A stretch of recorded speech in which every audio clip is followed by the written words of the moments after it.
Gilas Pilipinas at ang bagong magiging head coach ito, may malaking problema nga po sa nalalapit nga po na Asian Game na gaganapin nga po sa September 23. To be exact, 9 days po simula ngayon ay kinakailangan ng Gilas player natin na mag-practice at buuin ang kanilang chemistry para sa Asian Game.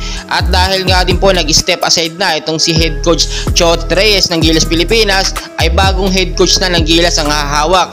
Ang pinag-uusapan na lang natin dyan ay si Coach Tab at si Coach Tim Cone. Sa pagkakataong ito, yung naging lineup po natin sa huling naging laban ng Gilas Pilipinas kontra nga po dito sa China sa classification round para sa Olympics, no, ay hindi na po mangyayari.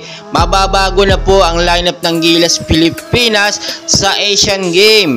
Ito po ang number one problema natin ngayon. Hindi na po kasi magiging available ng ating mga young Gilas player na nagpakitang Gilas nga po nitong classification round kontra sa kupunan ng China.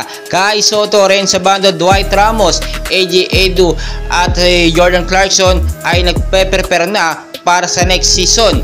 At kung matatandaan ninyo, no, ngayon po kasi itong si Renzo Bando na-extend na lamang siya. Pinapabalik kasi siya sa KBL o sa Korea ng July 31 pa, pero na-extend nga siya dahil nga po dito sa FIBA World Cup at sa classification round. Same reason din po dito kay Ramos at kay Kai Soto na nasa bilig nga, at nakita naman natin kahit papaano itong si Jordan Clarkson din kailangan ng umuwi ng Amerika para din mag-prepare sa nalalapit nga po na NBA next season. So ang mangyayari po dito, pipili, kukuha talaga magiging head coach po ng Gilas Pilipinas na bago ng matinding lineup ng Gilas Pilipinas. So nakita na rin po kasi ni Chot Reyes ang mangyayari dito, kaya nga po nag-step aside siya bilang head coach nga po ng Gilas Pilipinas sa Asian Game. Kasi nga kapag hindi naging solid ang lineup ng Gilas Pilipinas at puro talo na naman ang mangyayari sa Asian Game, ay for sure mabubuli na naman siya at mababash ng mga Pilipino. Kaya naman inagapan na niya ito ng maaga pa. Kaya ngayon ang malaking problema ng Gilas Pilipinas natin yung magiging lineup nga po